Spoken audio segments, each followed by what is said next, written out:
The Elder Scrolls series has a long history of noble deeds to its credit, with Morrowind first bringing the vast landscapes and open-world freedom of the PC series to consoles. Skyrim seeks to further improve the fortunes of the series with the coming of the Dragonborn. To a new world and new ways take this chapter of the Elder Scrolls to new heights. Welcome, welcome!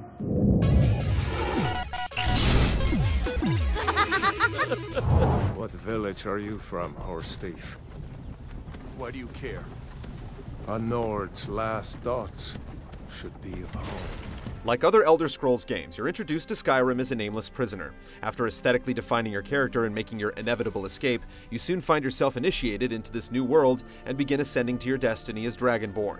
This boils down to solving great problems and slaying many foes in a quest to save the world from the tyranny of dragons. You'll experience some well-written and serious story moments along the way, with optional content of less consistent quality. Don't like it? Too bad. The setting mixes a strong Nordic flavor with conventional fantasy fare of elves and orcs. The central theme of learning the powerful language of dragons everyone assumed were myths enhances the game's sense of mystery and discovery, and Skyrim's interesting and unfamiliar overall culture incorporates everything from Viking-esque warriors to lizard people and 3 distinct types of elves without turning into a complete mishmash of genre tropes. It's a rich setting for adventure overall.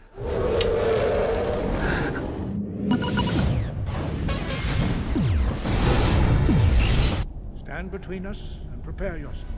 Through involved plots, self-contained quests, and chance discoveries, the player's role as a chosen one capable of single-handedly changing the fate of the world turns out to be a perfect fit for a game that's all about accumulating knowledge, power, and experience. The physical expanse of Skyrim is huge, and it's impossible to move in any one direction for too long without finding something to interact with in some way. Very often, something will find you. The dragons that patrol the skies and swoop down to attack towns and wildlife are a well-considered random element that provides memorable battles, serves as a constant reminder of your main quest, and offers substantial rewards in the form of dragon souls you can use to unlock words of power hidden in the world, which are in turn another strong incentive to explore and seek out quests. The world is full of potential. There's sights to see, guilds to join, and it feels as though there's an almost inexhaustible supply of heroic deeds that need doing. Simply talking to people at random is sufficient to keep your quest log filled with options. The ability to quickly travel to destinations you visited by clicking on your map trivializes the journey to a degree, but it gives you the extremely useful power to get from one place to another in order to effectively complete quests and claim your due reward. Kill him and claim the skull for your own. Each city has its own character and manages to feel fairly large and busy without being too difficult to navigate. Various dungeons, towers, and fortresses also show plenty of variety and are constructed with paths that rarely feel straightforward or predictable, with the exception of reoccurring symbol-matching puzzles and a guaranteed exit that conveniently leads back to the outside world when you've cleared an area out. You'll often find things that simply look a lot more real than they feel in this well-wrought world. With the nearly unrestrained ability to freely move around and manipulate objects, your scope of action simply goes far beyond what the game world is capable of responding to. Because it's so easy to behave in bizarre ways, it may be tempting to break your immersion. It also feels somewhat disturbing that the bandits, who seem to outnumber the honest citizens in Skyrim, look and sound as real as the characters that give you the quests to kill them, but essentially function as monsters that can't be dissuaded or reasoned with.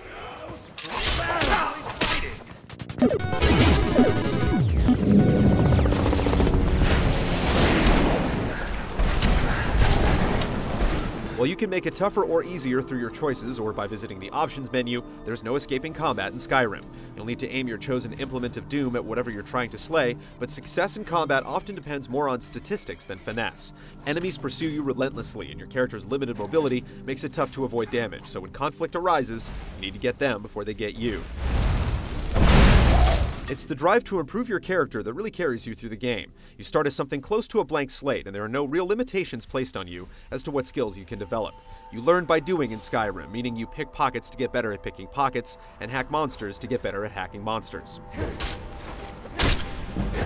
Each level you gain lets you improve your basic attributes, and you're awarded a skill point to place into constellations representing your various disciplines.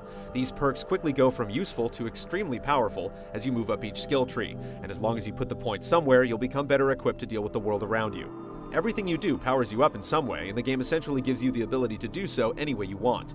The sheer breadth of tools at your disposal is empowering indeed, but it comes at the cost of a cramped control pad. Be prepared to pause frequently and make heavy use of the favorites menu. The point-and-shoot archery and magic feel fairly engaging, but despite the addition of shield bashing and finishing moves, the swordplay isn't quite on par with that of a good action game. There's also very little variation in how different opponents behave, and enemies very rarely require a specific strategy, so combat only remains fresh and interesting if you vary your approach. Yet no matter how you deal your damage, it's satisfying to see the combined might of your character's stats and skills deplete the life bars of your foes with speed and efficiency. While you as a player are greatly empowered in the world of Skyrim, there are some things you can't control. As is the case with many open-world games, you're likely to encounter glitches and bugs. Just in case, you should probably adhere to the PC practice of keeping multiple save files.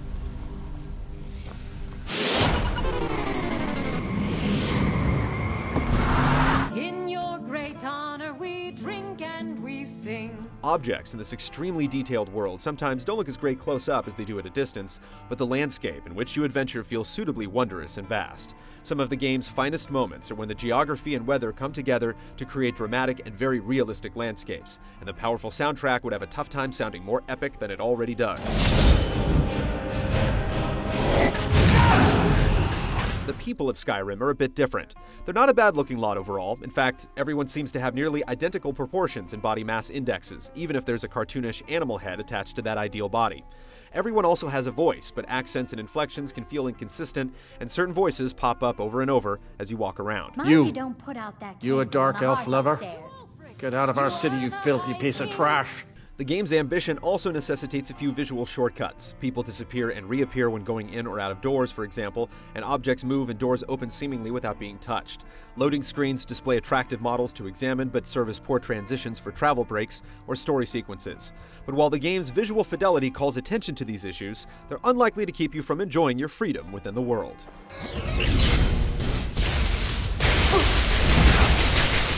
The Elder Scrolls Skyrim is extremely ambitious, and at its core, extremely successful. While it overreaches in certain areas, it has much to offer in terms of freedom and volume of content. When you look back at the experience, it's not the rough spots that'll stand out, but the broad, heroic feeling of being the powerful and change-affecting center of a richly constructed world.